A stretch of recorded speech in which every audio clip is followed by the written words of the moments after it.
Salvis Search for the Universe. Chapter 16.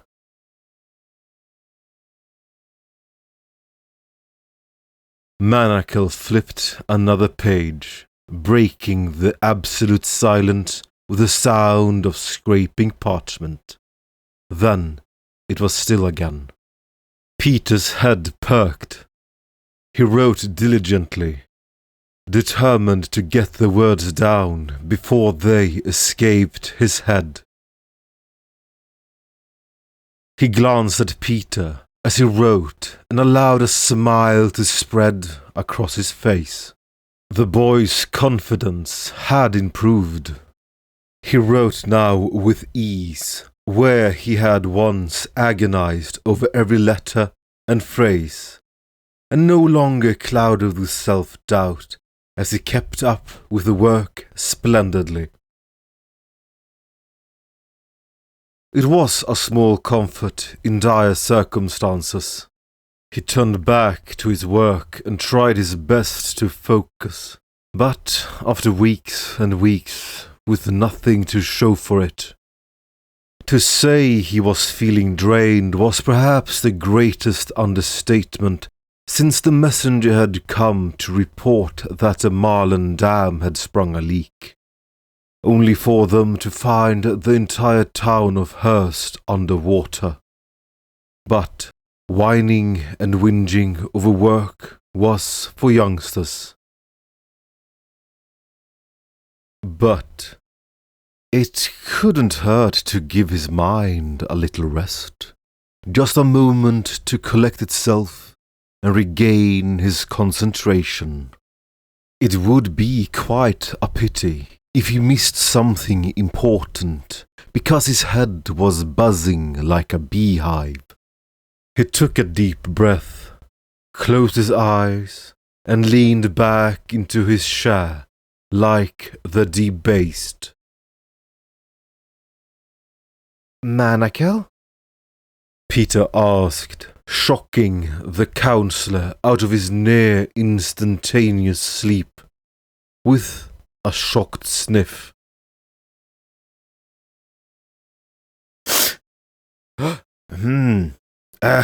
Oh, what is it, boy?" "This letter from Luke Herschel. It seems like he's referencing something like blackmail. It's very subtle, but I'm sure there's something there.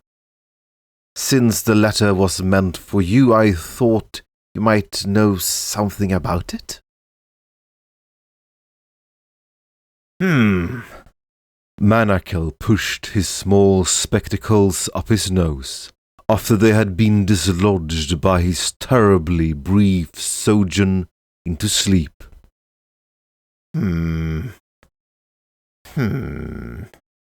His eyes scanned the parchment. "Yes, you are absolutely right, boy. He's referencing the unfortunate affair of the good King Turnham." Peter's eyes shimmered, subtle though it was, with embarrassment. Forgive me. Often do I forget you were not born here, and with Tyndale's reign so long, it is no wonder that you know little of his father. Goodness, even I was young at the time. That is something that we shall fix, but not now. Anyhow, it was in his twilight years of King Turnham's reign, and, how shall I say it? Time had not been kind to his wife as it had been to him, and when he saw the young girl tending to some laundry, as a man, he unfortunately found it very difficult to control himself. I'm certain you don't need me to go into details, but it was eventually discovered and became quite the nasty event. Many elected to simply cover it up, and that's exactly what they did. What Duke Herschel here seems to be implying is that he has no qualms airing the dirty laundry of the old bloodline, should things turn into a race for the throne. He sank into thought. What happened to her? The girl. Oh. He waved dismissively. Everyone was in agreement it was best she be removed from the palace. She was awarded some land as an apology, but it was quite out of the way, even to many rural folk. Now, where had they sent her? West? His eyes shot wide, clear as a crystal lake. Manakel fumbled for his pen, his head filled with so much thoughts there was hardly any room left for movement. Peter stared as he dug the nib into the paper, blotting ink and scrawling widely to form near indecipherable characters. He jabbed his pen back into its well, took a heavy pinch from the pounce pot, and sprinkled the bone dust as if he were salting a whole stuck pig. He flapped air over the drying ink like a fledgling bird, and rolled it up as soon as he knew it would remain readable. Here! He shoved it into Peter's hand. Give this to Frey. You know him, one of my information gatherers in the supply wing. 2nd floor, past the statue with the missing hand. But... No time for questions, boy. Go, go! Peter hustled out of the room. Manakel swept his arm across the desk and cast stray books and papers to the floor.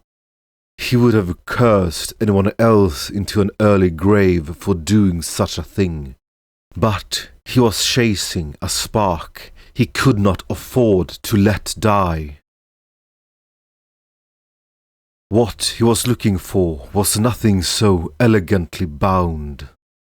He threw open his old cabinet and dug through decades of dusty, decaying paper until he found his own notes from so long ago. They were arranged by year, but that was as far as his organization ran. He took out the heaping stack and pored over it with sharp eyes that had been on the verge of sleep mere minutes ago. The sun disappeared, and he had to light a candle. The knock at the door gave his heart a jolt. Peter appeared through the crack, carrying an old, rolled parchment. It was as he expected. He would need to wait days for the official documents to arrive from the West, but that was only for proof, and though it first came from the streets, when it came from Frey's mouth, it was as good as truth to him. He sent Peter to fetch several books and papers, only for him to return half an hour later, bemused to find it already lying on the floor. He studied them as if they held the key to life itself, and in a way, they did. If it weren't for the weeks already spent studying, the pieces would never have fallen into place. Peter sat down another candle, just as the old one died out. They tumbled through his mind, one thought knocking into another, until the force died out. And here he was, searching for that one final push. Hot wax oozed over discarded papers as he squinted hard in the candlelight, his eyes never losing their sharpness as hour after hour went by in perfect silence, save for the scrape of paper against paper and the creak of wood. Manakel? Manakel. Suddenly he was as alert as a hawk. Not now, boy. Can't you see I do not want to be disturbed? But, Grand Counsellor, it's sunrise. He pointed out the window. Don't you think you should take a break? Manakel followed his finger and looked over the city from his high tower vantage point to dewy farms and faraway cottages. And in that moment of clarity, his head no longer full, the rest of the pieces fell. It's Duke Rondo! Stark brought the warm cider to his waiting lips. His hand jumped, splashing his face and running down his chest. His curse was drowned out by the sweet liquid. He grabbed a nearby tablecloth, wiping himself down. He stomped to the back of the wagon and swiped open the little window. Damn it, Puck! What you're driving over, the damn cliffs Tamaloon? Damn did drench me in my own damned cider, you rod wrangler. How's it me damn fault you're drinking while I'm driving, you clod-headed son of a curdled goat's milk? This is a hot wait till we're camping, you rag-dragging, scum-sucking nimpty. Bug off! Oh, bugger off, you say? Then you don't mind me taking me horse and wagon with me then, now do ya, ya buddler? Oh, no problem, mate, no problems, long as ya don't mind me taking me tools with me too. Real hard to run a tinker's shop with no bloody tools, now, innit? Ah, shut your flapper, for I come in there and shut it for ya. Like to see you try, you two spuds short of a mush. Oh, would ya now? How about I? The two continued to shout, and despite their threats, the wagon trundled on, neither paying much attention to the strange, grunting, moaning noises coming from below the wagon. Salvi blinked and blinked and blinked, trying to clear the horrible burning substance from her eyes as the road rattled 2 feet below her head. The foul liquid started dripping from the floorboards, and it took considerable effort to keep her hands and feet where they were, clinging to the underside of the wagon. She could have dropped off earlier, and she had many opportunities to do so, but she was hungry, and these two seemed up for a trade. She blinked hard. Tears rolled down one side of her face and onto the dusty gravel below. But she was feeling more irritated than sad. Finally, the tears did their job, and she peered out of a red-rimmed eye, just in time to see the shadow of a boot stump overhead. The two were done arguing, apparently. They did that a lot, but she had stopped listening some time ago, partially because she could only understand half of what they were saying, and mostly because she did not really care. The sun was going down, which was good because her arms were about to give out, and her tail sagged uncomfortably close to the ground. The wagon stopped aside an open field, free of weeds and shrubs, and the two stepped out. They argued about who should start the fire, then who should tend to the horses, then who should cook the food. In spite of it all, the two bellicose tinkerers eventually managed to build an admirable fire and cook something that looked far too good to be made from mere travelling rations. Salvi's mouth watered. It took every ounce of her meagre self-restraint to stay hidden beneath the wagon, and could only watch helpless as the last morsel disappeared into their blubbery human mouths. They went to sleep soon after, collapsing in the wagon with their feet dangling in the breeze. Salvi had hoped they would sleep outside. It made trading so much harder, but she did what she had to do. She tiptoed around their bodies, but they were snoring so loudly she doubted anything short of an explosion could wake them up.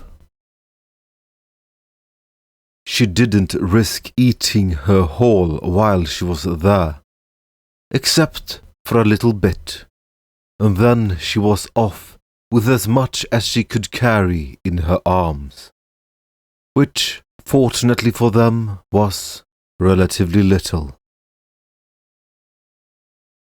She scampered off down the road and gorged herself on her well-traded goods as she surveyed her surroundings. From underneath the wagon, she was pretty sure she had seen them leave from the same gate she was dragged through. And she was pretty sure they hadn't strayed from the main road, considering she was still standing on one. However, she didn't recognize her surroundings, but she was used to that. While she was eating, she had time to think, to really consider her situation and everything it entailed. She couldn't go through the city, and she would probably get lost if she tried to go around it. Her mouth worked automatically as she stared blankly. There was a whole lot of space between where she was and where she needed to be. She decided to wait for Brandelcuff to show up. Abram looked out the high window at the market square outside, sipping vintage wine and feeling the same breeze that rustled the corpses, swinging in the giblet below. They were a few days old now. Thankfully, he couldn't smell them, but the people below were beginning to cover their noses whenever they went to use the official weights and scales. He would have them taken down tomorrow. It was relaxing, like staring at a field already ploughed and seeded, knowing all the hard work was already in the past, leaving behind the freedom to enjoy the present. It was his greatest work yet. The man hanging in the centre was very tall, his feet dangling below the others. Kevin Four Fingers really was quite tall. His neck still hurt from needing to crane up just to look at him all that time. Dealing with him had been quite an ordeal, but that was in the past. He stretched his autonomy much further than his liking, perhaps as far as treason. But Farrells suspected little, sharp as he was. Betraying the house pained him greatly. He still held vigils in his chambers for the soldiers who had died, fighting off the raiders on storehouse and convoy that fled up as a result of the information he fed Kelvin and his deplorable lot. But they were all necessary sacrifices. Kelvin had been clever, but that cleverness had proven his weakness. He thought himself too clever to be fooled. That, Abram knew, was the deadliest mistake of all. Now the man was dead, hanging and putrefying in the open sun alongside 10 of his companions. He had done his best to tie up all the loose ends, but he knew better to assume that information he had fed Kelvin died with him. Likely it was still out there, buzzing around the underbelly, through clotted ears and out yellowed, cracked teeth. He would need to deal with that in his own time. It was another necessary sacrifice, though he knew Lord Farrells would see it differently. And now, after the arrival of Tybalt's package, the only question left unanswered was the meaning of Four Fingers' name. He clearly had all 10 fingers. It was an idle curiosity, and after spending much of his free time on the issue, he decided it was just another layer of obscurity. Anyone who heard the name Kelvin Four Fingers certainly wouldn't suspect one with all their digits wholly intact, now would they? But the only one who could answer that question was already swinging in the gallows. The door creaked open. Lord Farrells stood there, buckling on his helmet, with 2 servants standing behind, draping a glorious purple cloak over his back. "Abram!" Lord Farrells called out with his commanding voice and steely gaze. "Are the preparations complete?" "Yes, your lordship." Abram gave a musy smile as he rolled a nugget of glass between his thumb and forefinger. Salvi laid splayed on her back, watching the clouds roll by in the light blue firmament under the rays of the sun. The wind tickled her nose, and there were several insects crawling over her after remaining motionless for so long. She was bored. B-O-R-E-D. She might have said, if she could spell. 4 days. 4 days she's been waiting for that stupid Brandelcuff to show up. Logic and reason were not exactly her greatest strengths. But she knew this road was the only road to this place from any other place. And Brandelcuff hated walking on anything not made of rocks, so it seemed logical he would show up eventually. She glanced at the road, eyes rolling like a ball in a bowl of honey, before returning to the clouds. She had already run out of the food she traded from those two loud humans, and was back to eating bugs and strange varieties of fungus. And, in spite of what one might believe, she didn't actually enjoy eating those if she could help it. She just wasn't one of those humans, Brandelcuff, that liked to complain about every little thing. The clouds weren't very interesting, but she stared at them anyway. Finally, the sun rose high enough to blind her no matter where she looked, so she was forced to stare at other things. She was lucky enough to notice two beetles humping on an old, rotten log. She watched them make clicky, chitinous love until she got bored and ate both of them. They weren't very good. Their shells were still cracking between her teeth when she heard someone walking down the road. She spat out the rest and popped her head out of a bush on the roadside, just in time to catch their back. It was Brandelcuff! She burst out of the bushes and shouted. Brandelcuff looked at her, screamed, and ran away.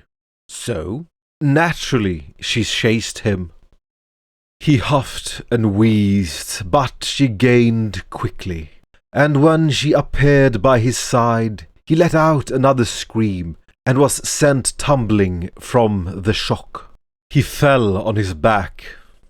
Salvi straddled his gut as naturally as one might straddle a horse, and looked at the man's face, realized he wasn't actually Brandelcuff at all. Salvi gave an angry frown at the man for deceiving her, though she should have known better considering he was dressed rather normally, as opposed to the human rendition of some kind of kitchen disaster. "Don't kill me!"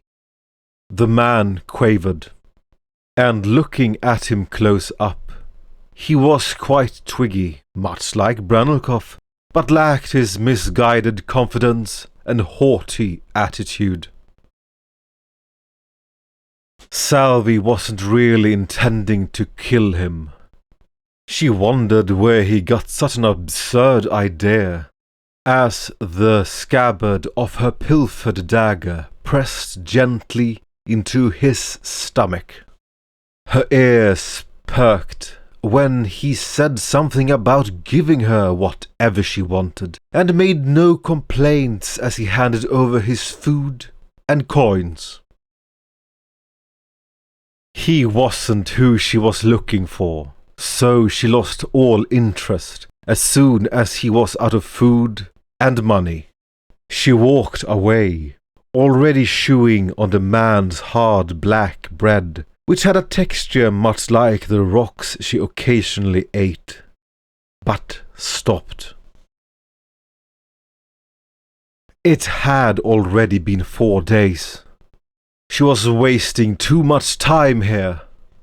She had to get to Itty before the humans discovered her plan. What if they were already onto her? What if she hadn't simply been mistaken for another kobold and thrown into jail? What if they actually knew her plans? She shuddered at the thought. She spun around, giving the timid man a start, and pinned him with her outstretched finger. "How get Penas?" It was the dead of night. Manakel paced his chambers, back and forth, chewing his knuckles. He waited in the dark for word to come. What he had done had been nothing but treason, and should he be discovered, he knew he would soon find himself wishing for death. The punishment for such a crime was to be hung by your ankles and sawn in half, from taint to brain. All the blood rushing to your head kept you alive frighteningly long, as he well knew, having seen it first hand. The sound of screams continuingly long after the blade breached the upper intestine was seared permanently into his mind. It was a crime vile enough to warrant the purge of an entire bloodline. In that sense, he was fortunate, for he had by far outlived his parents. And though he felt the occasional pang of loneliness that every bachelor has undoubtedly felt, he made it all the way to his advanced age without fathering a single child. He felt for the soldiers, for their fate would be no less than his, but they were loyal and knew what they were fighting for. Duke Rondo was King Tyledale's half-brother. The thought still came as a shock, but he wondered just how could he have missed it for so long. Rondo was there 20 years ago, with the royal liaison of Azif, where the pendants were created, though he had assumed him ignorant of their true purpose until now. Manakel had wasted no time in putting together his own band of conspirators. They had been waiting like a coiled spring, and now the trap was sprung. It was the first night since the Duke's return, and perhaps his last. In an ideal world he would return the amulet as soon as it was captured. Killing him would be their final resort, for it would turn the western region against them. But if that was the way the fates tumbled, then so be it. Ever since his arrival, Rondo slept in the high chambers, second only to the king's own, for the duration of his stay. Though he was not a member of the central courts, his extended stay had been to help lend stability. How innocuous it seemed, when one did not know of his claim to the throne that superseded all but a rightful son. The palace guards were no issue, but any magnate worth his own realm would bring his own guards. There were never more than 5 guards outside his chambers, which Manakel had once thought excessive, and erroneously thought to be no more than nerves and paranoia. The plan was simple. They would overpower the guards by brute force, and drag Rondo out of the palace and into a private dungeon that, while Manakel did not own, could borrow whenever he saw fit, so long as he ensured its location and purpose remained conveniently absent from any official records. It was simple. Too simple. He had spent all the intervening time between his discovery and the Duke's arrival pondering better methods. But Rondo was a careful man, and had left few avenues open, and any scheme complex enough to get through would likely fall apart on some small detail along the way. No, simple was the best. His wispy hair was stuck in clumps from sweat, and his pacing was quickening. He needed to settle himself. He stopped by his night table and poured himself a glass of wine with shaking hands to settle his nerves. He was too old for this kind of excitement. It had been long enough. He imagined in his mind's eye. The gods were strong, but no match for superior numbers. They would cry out, but no palace guard was near to hear their hue and cry. The soldiers fell. His men burst into the room. Rondo in his bed, sitting up from the commotion outside. He reaches for his weapon, but is overwhelmed, and is dragged out of bed, stumbling into the cold in his nightgown. He is dragged down the halls, and something came rapping, tapping on the door. 3 beats fast, then 2 long. His heart congealed, pumping hard once, engorging his veins, then throbbing like the venom gland of an Estoran wasp. He rushed to the door, fumbled open the latch, swinging it open, and felt his death come upon him, though no wound had been struck. He stared dumb at the face of Duke Rondo, standing there, grinning like the devil, with his face half illuminated by candle and moon.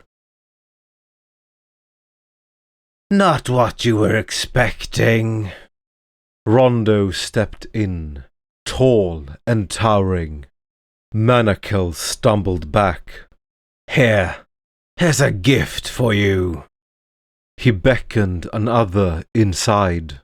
The man stepped in like living shadows. His eyes were pure white, and his face seemed fixed, as if all muscles were paralyzed, fixed in an expression utterly devoid of any expression. In his hand he carried a sack. The burlap bulged like a sack of melons. The liquid that dripped from the bottom appeared black, but it was red. It was red. It was a trick of the light. The sack dripped red, blood red, blood red. Manakel turned away, heaving.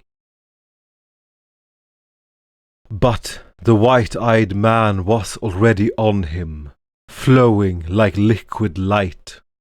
He seized Manakel's neck and stuck it into the sack to see the over dozen severed heads stacked within. He shook and quivered. No, was all his fermented brain could produce. There's one missing.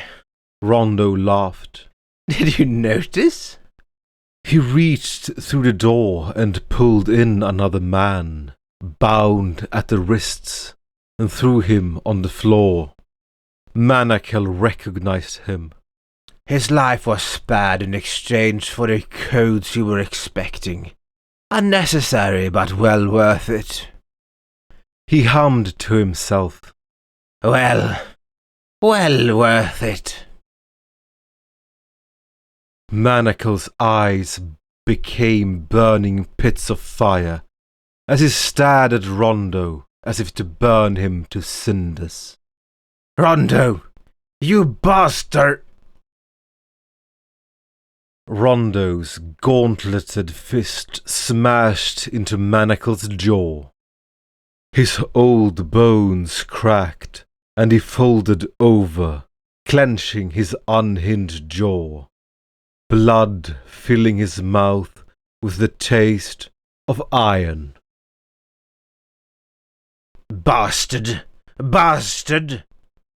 Rondo roared. You bastard, you say? Well, this bastard's about to rule this kingdom. He calmed himself and crouched to meet Manacle's eyes. You are a fool. I believe you will find me a better ruler than you fear, though you should not plan on living to see it. Manacle gurgled. Why? If there is power to be seized, is it not a man's duty to seize it? He read Manacle's eyes, stood and turned, fluttering his robe. Not convinced. He chuckled softly to himself, harder and harder, until it became a growl. Royal blood runs in my veins.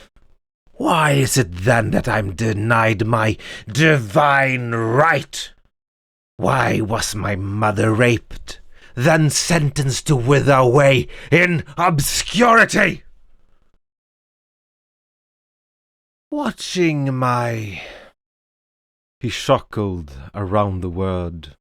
Brother, wither away reminded me so much of my mother. Watching him drool all over himself, it was all I could do to contain my laughter. I'll be a better king than he was. No man will take that away from me. He spun and flicked his wrist at a white-eyed man. Take him to the dungeons and search his office as soon as you're done. The other half of the pendant is in there somewhere. Manacle stared aghast.